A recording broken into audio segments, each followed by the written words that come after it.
Ketimpangan pendapat adalah perbedaan distribusi pendapatan antara individu, kelompok, atau wilayah dalam suatu masyarakat yang menyebabkan kesenjangan ekonomi dan sosial yang mencolok, di mana sebagian orang memiliki pendapat yang jauh lebih tinggi dibandingkan yang lain. Menurut Smith dan Todaro menyatakan bahwa ketimpangan pendapatan adalah terdapatnya perbedaan pendapatan yang diterima atau dihasilkan oleh masyarakat sehingga mengakibatkan tidak meratanya distribusi pendapatan nasional di antara masyarakat. Menurut Baldwin adalah perbedaan kemakmuran ekonomi antara yang kaya dengan yang miskin.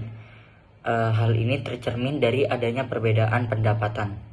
Menurut Kuncoro menyatakan bahwa ketimpangan pendapatan adalah standar hidup yang relatif pada seluruh masyarakat karena kesenjangan antara wilayah, yaitu adanya perbedaan faktor produksi dari sumber daya yang tersedia. Indeks Gini atau rasio Gini adalah ukuran statik yang digunakan untuk mengukur tingkat ketimpangan distribusi pendapat atau kekayaan dalam suatu populasi dengan nilai berkisar dari 0 hingga 1 atau 0% hingga 100%. Valoren itu ya yang pertama yang harus diketahui cara menghitung koefisien Gini itu adalah luas bidang A dibagi luas bidang A plus luas bidang B, berarti ini luas bidang A plus B.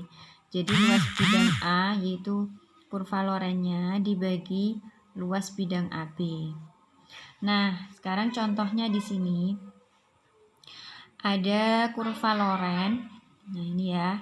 Di sini ini menunjukkan luas alasnya ya. Jadi sudah ada angka-angkanya di sini. Kemudian dengan menggunakan rumus ini, maka pertama yang harus dicari adalah mencari luas daerah di bawah kurva Loren yang terdiri dari.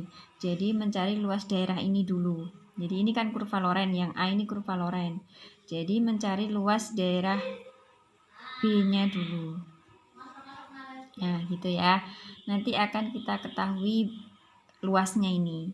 Nah, caranya kan ada 5 itu ya, 5 hitungan. Jadi 1, 2, 3, 4, 5. Yang pertama adalah luas segitiga terlebih dahulu. Ini kan bentuknya segitiga. Nah, ini kecil nih, 1, luas segitiga. Nah, rumus luas segitiga itu kan setengah kali alas kali tinggi. Ya kan? Berarti ini alasnya 20. Nah, 20 kalikan tinggi. Tingginya kan 5. Nah, ini 5. Nah, berarti kan setengah kali alas kali tinggi 20 kali 5 dibagi 2, maka luasnya adalah 50 daerah ini. Kemudian luas trapesium yang satu, luas trapesium satunya berarti ini. Nah, nih rumusnya kan ini ya, 20. Nah, ini 20 dikali 5 ditambah 15. Jadi 5-nya dari sini, 15-nya dari sini. Jadi 20 dikali 5 ditambah 15 dibagi 2. Yang rumus trapesium kan begitu. Sama dengan 200. Kemudian trapesium yang kedua berarti sama, ini kan 20 ya, 40 ke 60 kan 20. 20 kali ini tadi 15 ditambah ini 30 ya. Jadi 20 kali 15 kali 30 ditambah 30 dibagi 2, 450. Kemudian luas trapesium ketiga berarti yang ini. Nah, ini alasnya selalu 20 ya. 20 kali 30 ini ditambah 53. Nah, ini 20 kali 30 ditambah 53 dibagi 2, ketemunya 830. Kemudian luas trapesium 4 berarti yang di sini, daerah ini ya, di bawahnya kurva Loren. Ininya tetap 20 alasnya. 20 dikalikan 53 ini ditambah, nah ini kan tingginya 100. Nah, berarti 20 kali 53 ditambah 100 dibagi 2, ketemunya 1530. Kemudian ditotal semuanya, 50 ditambah 200 ditambah 450 ditambah 830 ditambah 1530. Maka akan ketemu luas di bawah kurva Loren ini adalah 3060. Nah, di sini berarti luasnya adalah 3060. Sekarang kan tujuannya untuk mencari ini. Berarti kan kita harus menghitung luas di daerah ini ya, A plus B ini ya. Nah, luas segitiganya ini.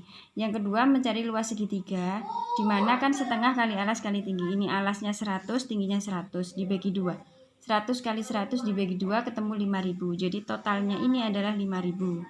Total A dan B 5.000. Maka kalau total A dan B ini 5.000, berapa luas daerah A? Kan tinggal mengurangi, berarti 5.000 dikurangi 3.060.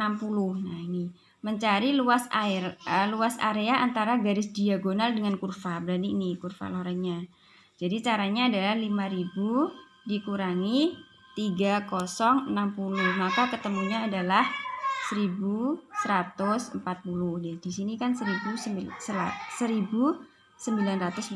Nah, ketemu. Kemudian yang terakhir baru mencari nilai koefisien gini. Tadi rumusnya adalah luas bidang A dibagi luas bidang A plus B. Berarti luas bidang A nya tadi berapa ini kan? 1940 dibagi luas bidang A dan B. Berarti kan tadi 5.000. Nah, ini dia. Jadi 1940 dibagi 5.000 sama dengan 0,388. Dia kategori ketimpangannya adalah rendah karena kurang dari 0,4 ya. Jadi maksimal koefisien gini itu adalah 1. Gitu ya. Jadi kalau koefisien gininya 0 itu berarti merata sama rata. Jadi kalau kurang dari 0,4 berarti dia rendah, 0,4 sampai 0,5 berarti dia sedang, 0,5 ke atas berarti dia tinggi. Gitu ya. Oke.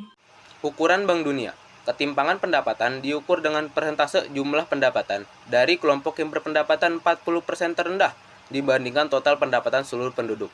Kategori ketimpangan ditentukan menggunakan kriteria seperti berikut. Yang pertama, ada ketimpangan tinggi jika 40% penduduk berpendapatan terendah dan menerima kurang dari 12% total pendapatan.